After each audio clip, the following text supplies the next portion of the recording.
funerals and wherever you follow that man, and calling yourself Itungati. You are not a Gitungati. You are a slave to a man. Those who are following, those who are slaves, they are not Itungatis. And lost slaves who are now disparaging heads of nations of Africa. Shame on them, Honorable Speaker. I beg to move and request the leader of minority, the Honorable Junet Mohammed, my good friend, to second this motion to appreciate the government of Kenya, His Excellency the President, His Excellency former Prime Minister Raila Odinga, and His Excellency Mahmoud Ali Yusuf. Junet.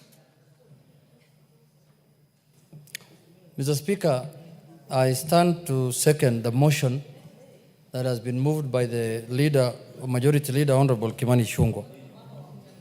Mr. Speaker, first and foremost, I want to take this opportunity to thank His Excellency, the President of the Republic of Kenya, Honorable William Samoei Ruto, for his efforts and for his immense contribution towards the campaign of our Kenyan candidate in the African Union Commission chairmanship contest, Mr. Speaker. Mr. Speaker, the President of this country and his government has done everything possible to campaign, to lobby, and to do everything possible to make sure that we win in this contest, Mr. Speaker. Mr. Speaker, it was not a secret that the President visited African capitals and met presidents to lobby and campaign for our Kenyan candidate, Mr. Speaker, and at the same time also received presidents in this country, Mr. Speaker, to talk to them and tell them that we have the best candidate in the contest.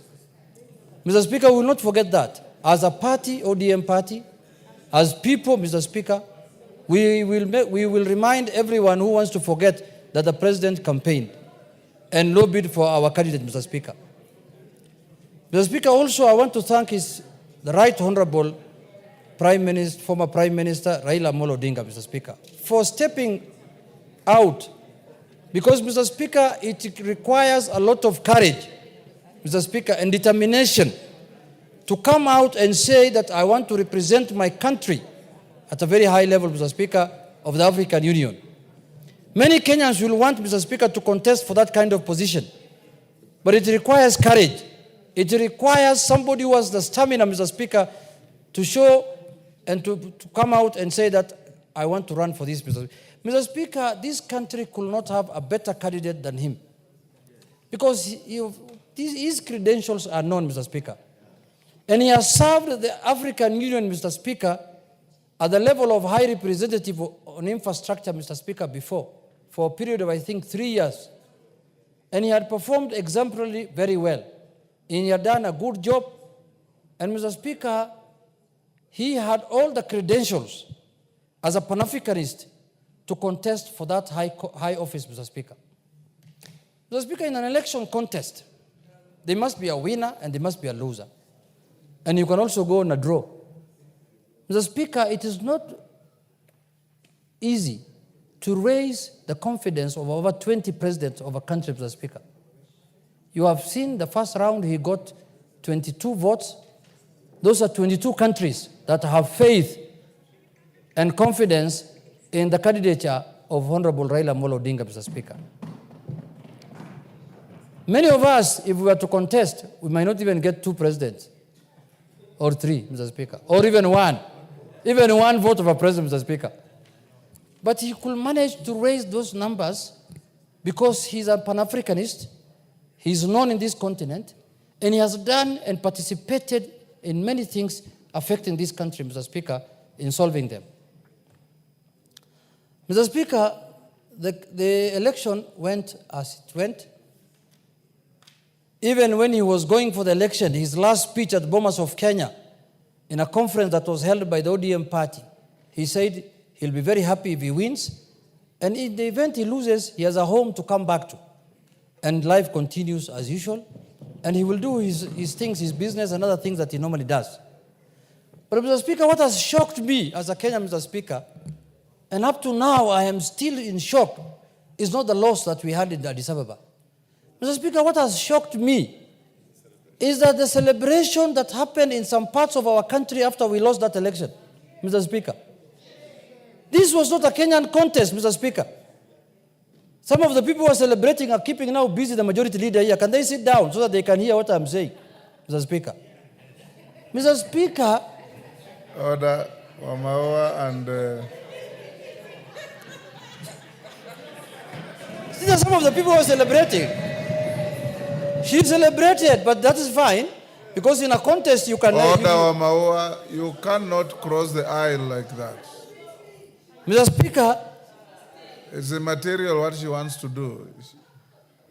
Mr. Speaker, go on. Kenyans knew very well that this is not an election that is going to happen within the country.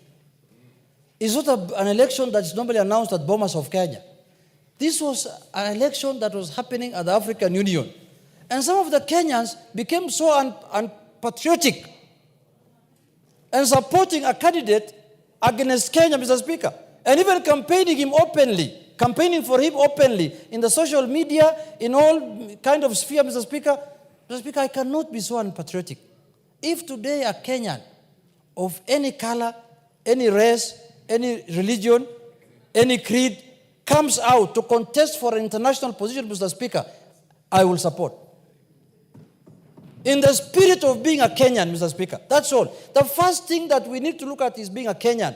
Not from the community you come from, not from your color, not from your religion, not from anything. Mr. Speaker, how unpatriotic can some Kenyans be that they fought the Right Honorable Prime Minister for 1 year he has been campaigning. And after losing, they celebrated. We shall revisit that, I can assure you. We will revisit that one. It will not go. We will revisit at the right time. We will also have our day to laugh and to celebrate, Mr. Speaker. And it's not very far, it is coming, Mr. Speaker. It's not very far. You can take that to the bank, and I will remind you the day I'm celebrating that you also celebrated your day. This is my day. Inshallah. Bismillah al-Karim. Mr. Speaker, I also want to congratulate the winner. In a contest, someone must win.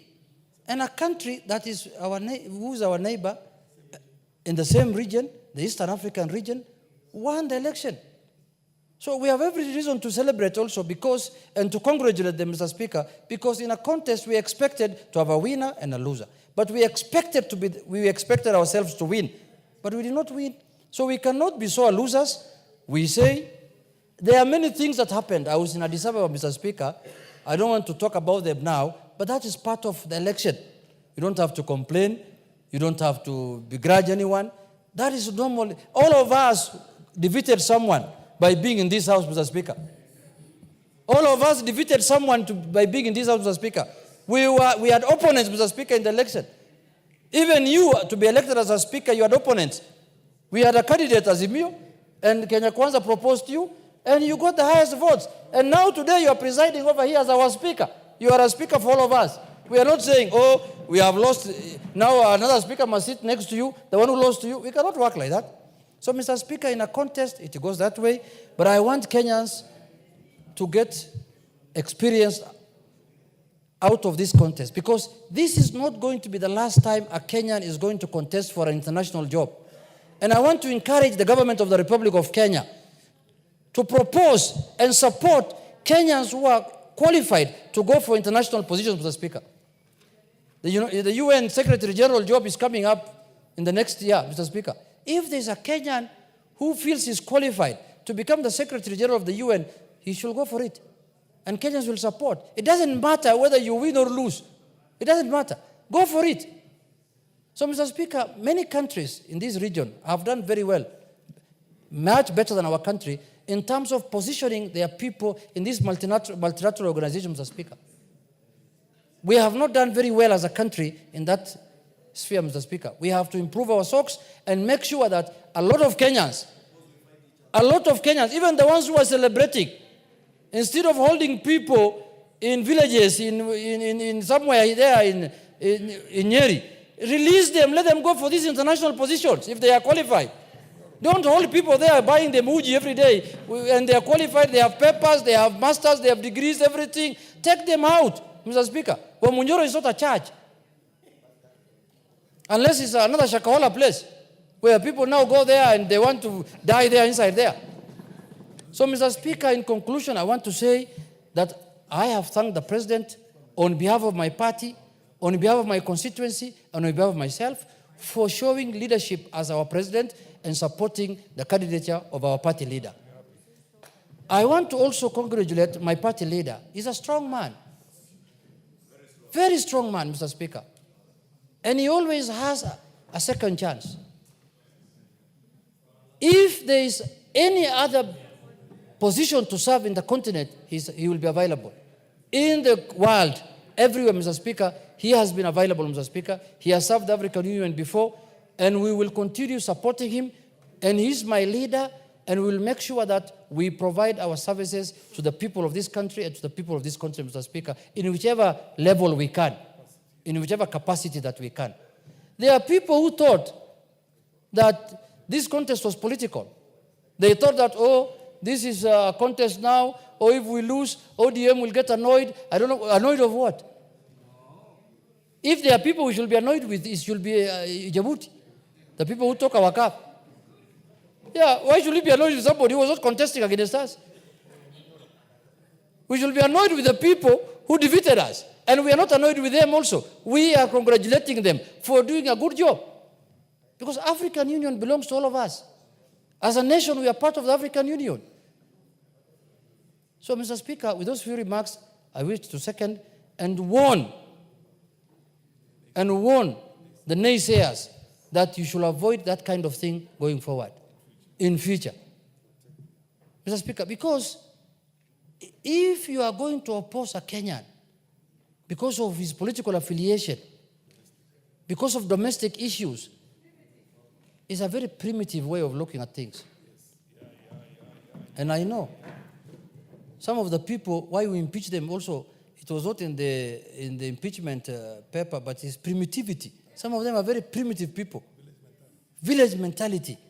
You know, people want to go to international organizations. Instead of supporting them, you are judging them on the basis of what happens in a village, Mr. Speaker. I'm very sad about that.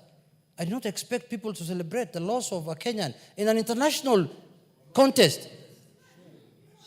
It's a shame. Whichever you are, you cannot celebrate the loss of a Kenyan in an international contest. I repeat again. You cannot do that. You cannot do that. Now, if our athlete loses in a contest now, in the New York Marathon or in the London Marathon, you expect me to celebrate? No. Because it's not from my community? It's not from my region? It's not from my religion? It's not from my village? It's not from my what? Shame on you. Shame. And those people who did that must desist and never to repeat that. I must say that on the floor of this House, Mr. Speaker, because this is where we address issues of concern to the people. And that is an issue of high concern to the people, Mr. Speaker. When we are telling Kenyans that you cannot run in any contest outside Kenya. In the first place, even if we run here in Kenya, they will not vote for us, I know. We have taken very serious that matter, and we don't want it to happen in our country again. We want to support our people. We want to support our Kenyans, wherever they are. That is why we impeach certain people, because they were telling us we are not shareholders of this country. That's what they told us. We have not forgotten. They told us that you are not shareholders in this country. I don't know when the shareholding certificate was issued in this country. At independence, everyone was there. You should call for annual general meetings so that we know which shares we have. So you get impeached on that kind of nonsense, and you continue celebrating again the loss of a Kenyan in an international contest. We will stand firm. We will hold our head high. We have not lost anything. We have, in the contrary, we have gained because we have registered the name of Kenya in the international arena, Mr. Speaker. With those few remarks, Mr. Speaker, I thank you, and I urge all members to support and to register their thanks, especially to the President and to the former Prime Minister who put his line or his head on the line, Mr. Speaker, for Kenyans. Thank you very much.